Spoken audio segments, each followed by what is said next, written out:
Imagine a dog, bear-like and gentle, locked in a cage so small he can barely turn around, his soul dimmed by years of neglect. This is the story of Ben, a Chow Chow mix whose heart refused to break, even when the world around him tried to crush it. Today, we're diving into a journey of survival, advocacy, and the incredible bond between humans and animals.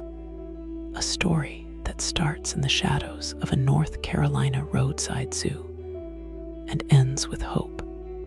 Stick with me, because Ben's tale will tug at your heart and remind you why every animal deserves a chance. In the early 2010s, off a dusty stretch of Highway 70 in North Carolina, Jambus Ranch sat like a forgotten carnival of sorrow. It called itself a zoo, but it was more like a prison for animals. Among the rusty cages and cracked concrete pens was Ben, a Chow Chow mix with fur so thick and matted he looked like a small bear. His golden brown coat, which should have gleamed under the sun, was tangled and filthy, caked with dirt from years of neglect. Ben wasn't just a dog, he was a living attraction, a spectacle for passing tourists who tossed coins and peanuts through the bars. Ben's cage was no bigger than a dog kennel, barely 4 feet by 6. For a 70-pound dog with a broad frame and a lion-like mane, it was torture. He couldn't stretch his legs, couldn't chase a breeze, couldn't even lie down without curling into a tight ball. His water bowl was often empty, or worse, filled with algae green sludge. His food, scraps of stale kibble, sometimes mixed with whatever the zookeepers didn't eat themselves.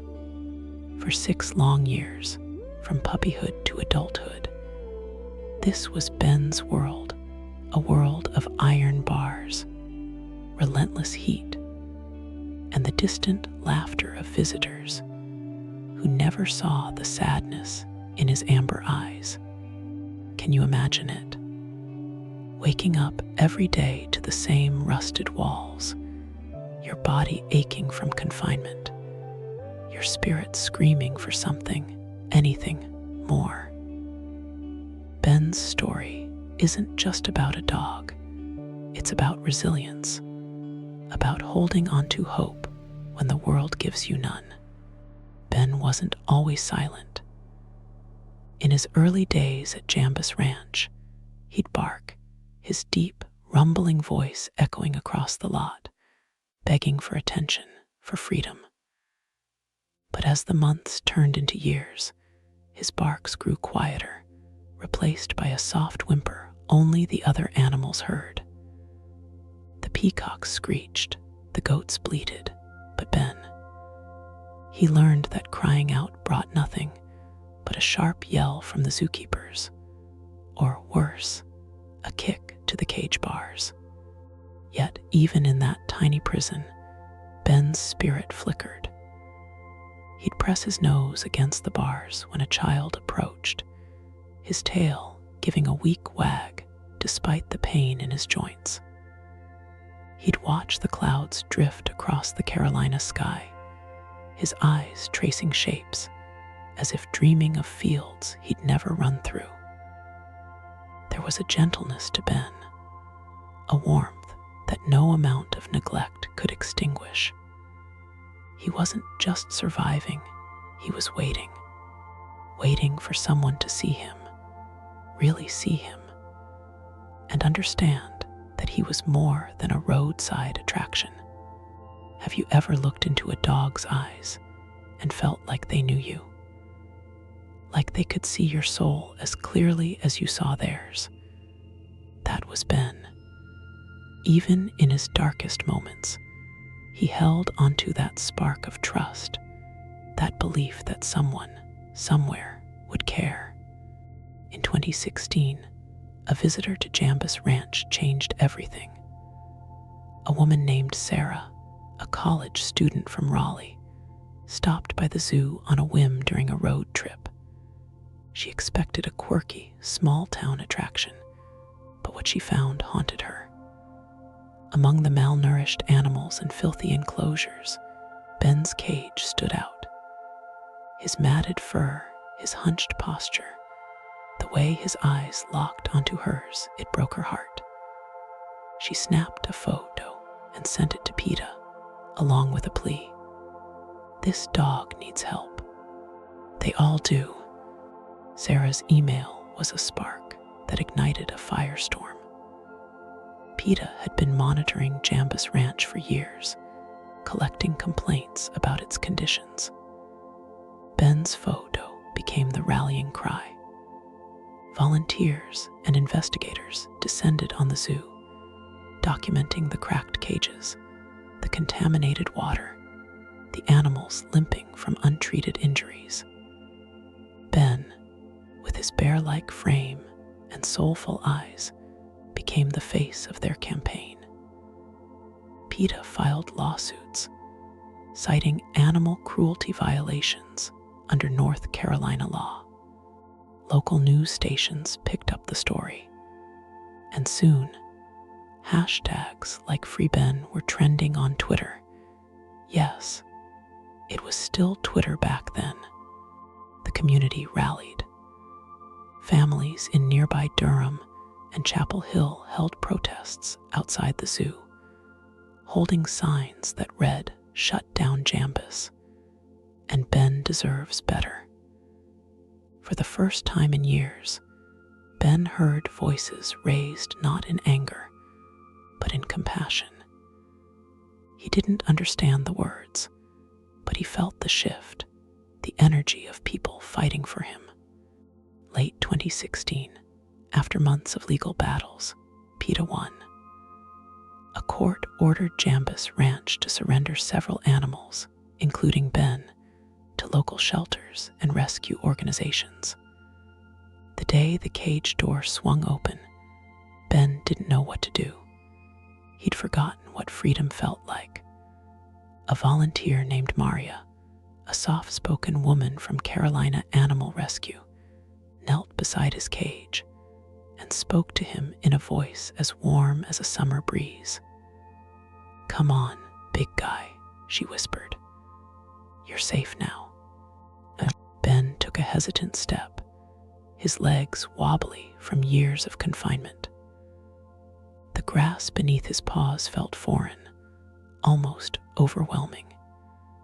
He blinked against the sunlight, his eyes unaccustomed to its brightness.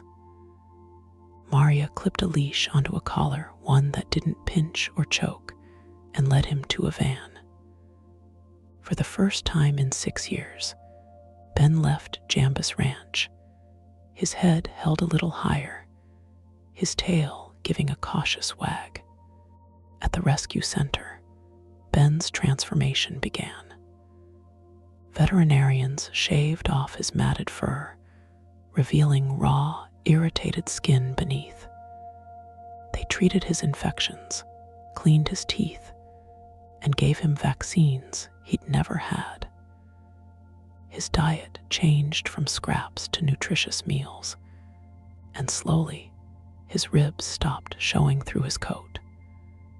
But it wasn't just his body that needed healing. His spirit did too. At the rescue, Ben was a puzzle. He was gentle but skittish, eager for love but afraid to trust. The staff gave him a soft bed, toys he didn't know how to play with, and endless patience. Maria, who'd been there the day he was freed, became his anchor. She'd sit with him for hours, reading books aloud or just talking, letting him get used to the sound of kindness. One day, she brought him to a small indoor pool used for therapy. Ben froze at the edge, his paws trembling. Water was new, terrifying, but Maria waded in, splashing gently, and called his name. Something clicked. Ben stepped into the pool, his movements clumsy at first, then joyous. He paddled, his bear-like frame buoyant, his tongue lolling out in what looked like a grin. For the first time, Ben wasn't just surviving, he was living. He splashed and played, chasing a floating toy, his barks echoing with a happiness he'd never known. That moment was a turning point. Ben began to trust again. He'd nuzzle Maria's hand, wag his tail at volunteers, even play with other dogs. His golden brown coat grew back, thick and glossy, and his amber eyes sparkled with life. Word of his recovery spread, and soon, applications poured in from families wanting to adopt him. In the spring of 2017, Ben found his forever home with the Carter family in Asheville, North Carolina. The Carters, a couple with 2 kids and a sprawling backyard, fell in love with Ben's gentle nature. Their home was a far cry from Jambus Ranch, a cozy house with a fenced yard, a creek running nearby, and a neighborhood full of kids who'd toss balls for Ben to chase. The first time Ben saw the creek, he didn't hesitate. He bounded in, splashing through the shallow water, his tail wagging like a metronome. The Carters laughed, filming his antics, and posted the video online with the caption, "Ben's first swim in freedom." It went viral, a beacon of hope for everyone who'd followed his story. Ben's days were filled with simple joys, napping on a plush dog bed, stealing socks from the laundry, playing tug-of-war with the Carter kids. At night, he'd curl up on the living room rug, his head resting on someone's lap, finally knowing what it felt like to be loved. The Carters kept in touch with Maria, sending photos of Ben lounging in the grass or sprawled across their couch, his bear-like frame taking up half the space. Ben's story isn't just about one dog, it's about the power of compassion. It's about what happens when people like Sarah, Maria, and the countless PETA volunteers refuse to look away. Roadside zoos still exist across the U.S., from small-town attractions to shady backyard operations. Animals like Ben are still out there, waiting in cages, hopping for someone to see them.